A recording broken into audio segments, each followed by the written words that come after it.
If you've ever had an idea for a game, you probably also thought, there's no way I can actually build that.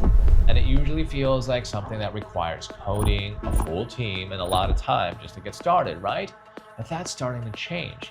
With tools like Base 44, you can take a rough idea and then turn it into something playable just by describing what you want. Instead of getting stuck on technical setup, you can just focus on the experience, how the game should feel, how it should respond, and what makes it fun.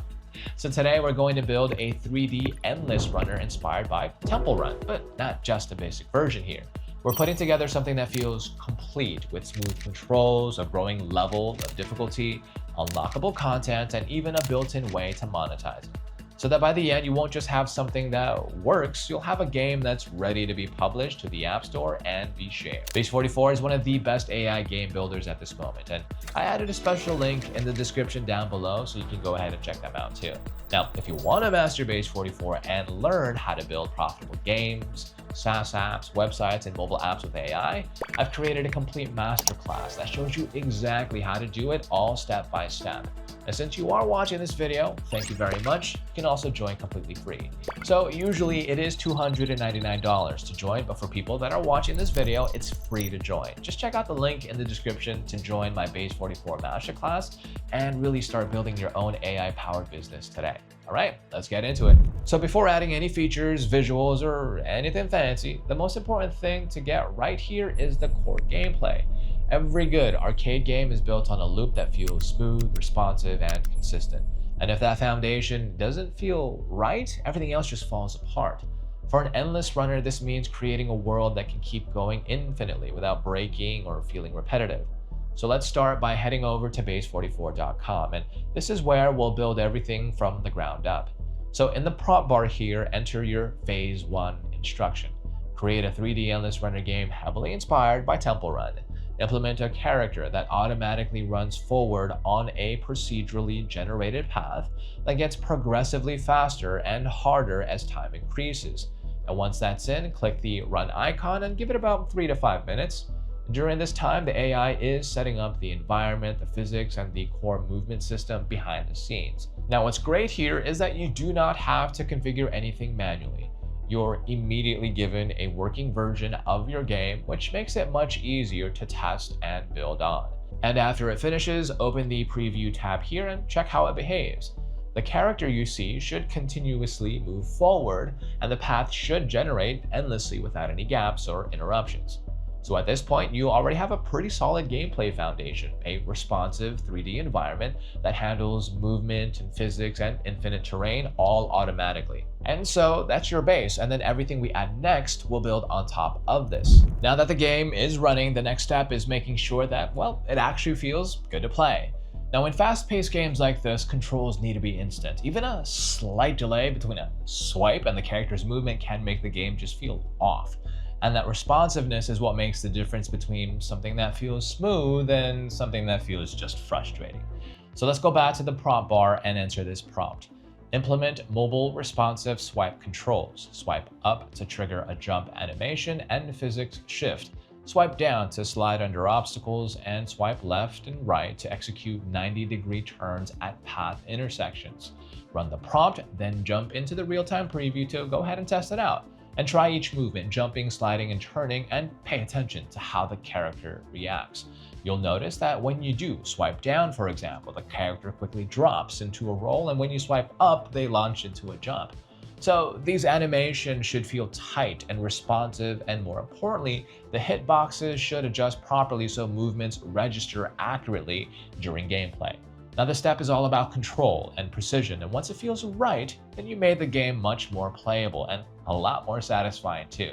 So at this point, your character can jump and slide and turn, but movement still feels a bit limited. Everything is based on swipes.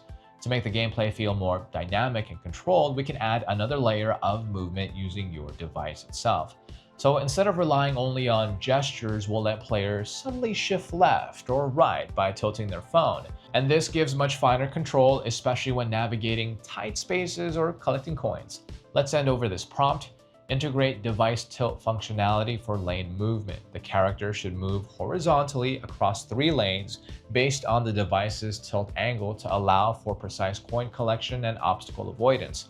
Before running it, just click the settings icon in the bottom left here and make sure the AI model is set to automatic or ChatGPT 5. Doing this helps handle the more precise calculations needed for smooth tilt behavior. And once it is generated, you can fine-tune how it feels. Open the Discuss toggle and just ask, how can I make the tilt sensitivity feel more natural for mobile users? Apply the suggestions. Usually this involves adding a slight damping effect so the movement doesn't feel too sensitive or jittery. And after that, test it again in the preview. You'll notice the character now leans and slides between lanes as you tilt your device, making movement feel much more fluid and controlled. So with this added, the game starts to feel a lot more polished and a lot closer to something players would actually enjoy.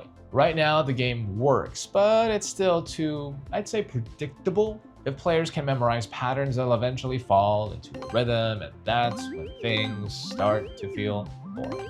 What keeps an endless runner exciting is unpredictability. Players should always feel like they need to react in the moment. So let's go ahead and enter this prompt. Create various random obstacles, including fire jets, broken pathways, tree roots, and narrowing sections. These must spawn at increasing frequencies as the player's distance increases to ramp up the difficulty. So run that, jump into the preview again, and play a few rounds. Don't just test it out once, try multiple runs and really pay attention to how obstacles appear. Now what you're looking for is balance. The game should feel challenging but never unfair. Obstacles shouldn't spawn in a way that makes survival impossible. As you test, you'll notice the environment starts to feel more alive and more dangerous. Fire jets shoot across the path unexpectedly, broken sections force quick decisions, and tree roots just appear that require instant reactions like jumping or switching lanes. And each run should feel slightly different from the last, keeping our players alert instead of relying on memorization. But here's the thing. Now, Base 44 is incredibly powerful as you've seen, but most people don't even know how to use it properly. They end up building basic apps that don't make money or websites that don't even convert. So that's exactly why I created my complete Base 44 Masterclass. Now inside my course, I'm going to show you step by step how to build profitable SaaS businesses, high converting websites, and mobile apps, all using AI with zero coding required. You're going to learn how to build SaaS apps that solve real problems and generate recurring revenue, the exact prompts and strategies that I use to create professional websites in minutes, how to clone successful apps, and then add your own profitable twist. And also my proven system for turning Base 44 projects into actual income streams.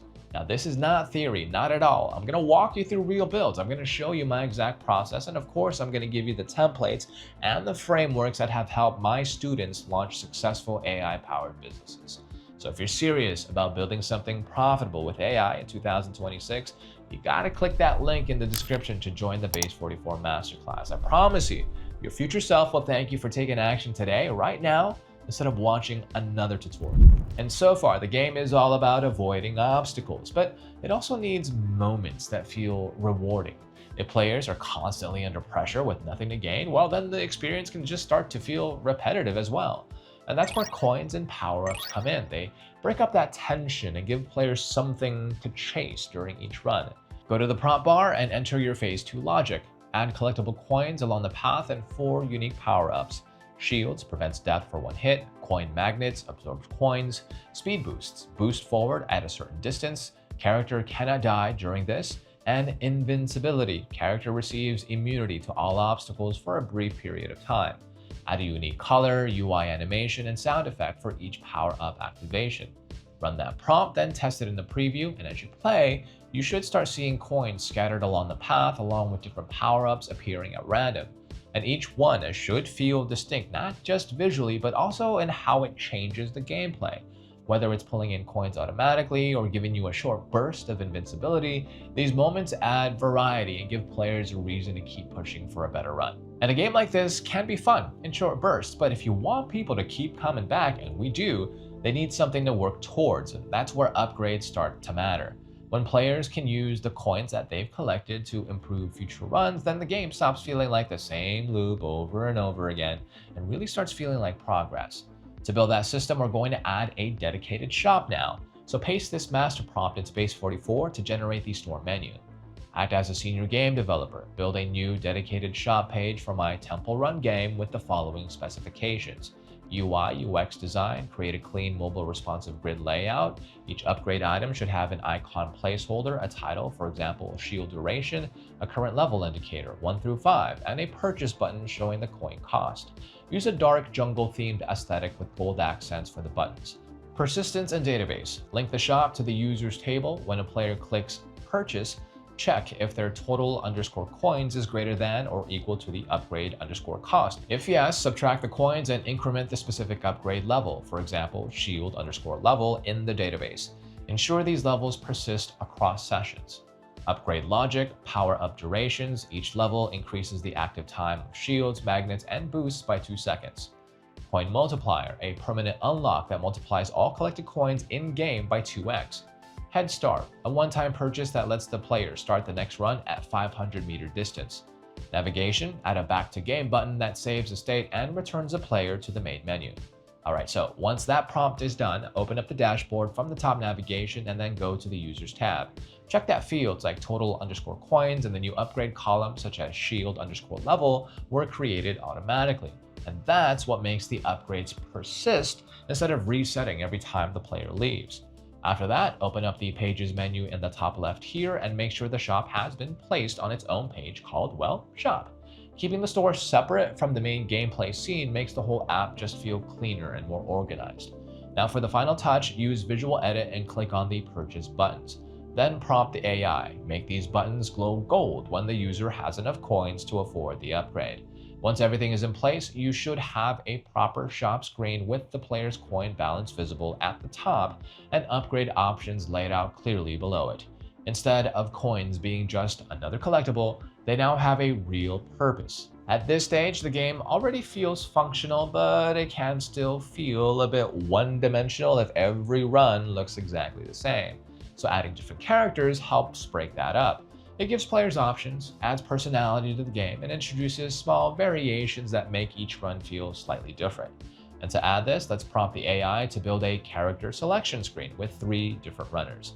Each one, of course, should look visually distinct and come with a small gameplay variation. So the first character is the default Explorer, designed with a classic jungle adventurer look, khaki gear, practical styling, and the familiar Explorer hat. The second character should feel faster and lighter with a tribal warrior design that includes face paint and bone armor to match the speed boost. And the third should lean more stealthy with a treasure hunter style built around a darker tactical outfit and glowing night vision goggles along with a slightly longer slide duration. Let's make all 3 characters free and immediately available so you can test the full system without adding another unlock requirement, not yet. After generating it, you should see a new character button in the game's main menu. Clicking it opens a separate character selection screen where players can switch between the 3 runners and choose the one they want to use. Even with small ability differences, this adds a nice layer of variety and helps the game feel more complete. Now, one thing that keeps players hooked is the feeling that they can always do better. Even if the gameplay stays the same, having something to beat, whether it's a previous score or a distance, adds that constant push to just try and try again. And so to build that into the game, let's prompt the AI to add a HUD that tracks the distance run in meters along with the number of coins collected during each run. It should also include a persistent high score system that updates after every attempt so that progress is always recorded. After generating it, take a look at how the interface appears during gameplay. If it feels cluttered or hard to read, you can refine it by prompting the AI to reposition the score display to the top middle of the screen with a semi-transparent background and a brighter, more visible text style. And when everything is set up properly, you'll now see a clean overlay that updates in real time as you run.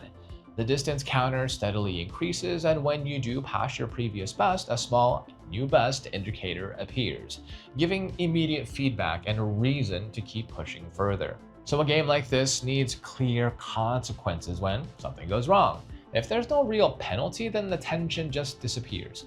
Players should immediately feel when they make a mistake, and the game should respond in a way that's both clear and satisfying. So to set that up, let's prompt the AI with implement death mechanics. Tripping on a tree root should slow the player down, while falling off a hole or hitting a fire jet should trigger a game over screen. Add an animation of demon monkeys catching the player if they trip on a tree root. There should be a play again button to begin the game again after dying and a main menu button. So after generating it with that prompt, test how each scenario plays out. Running into obstacles should feel different depending on what happens. Some mistakes give you a brief chance to recover, while others just end the run completely. You can also improve the feedback by using the discuss feature and asking, what sound effect should play during a collision to make it feel more impactful? Then apply the suggestion, usually something like a heavy thud or crash, to make collisions feel more physical and noticeable. And when everything is working properly, hitting a major obstacle should immediately transition into a game over screen with a clear message and options to restart or return to the menu. If the player trips, you'll see the character get caught by those monkey-like enemies, which does add a bit of personality to the failure instead of it just feeling abrupt. Now this part defines the stakes. Mistakes don't just slow you down, they end the run and push you to try again. So now the game is fully playable, but to turn it into something more than just a project, we do need a way to monetize it. A simple and effective approach is offering in-game coin packs, and Stripe makes it easy to handle payments securely without having to build everything from scratch. So let's head over to the dashboard, then go to Integration and select Stripe.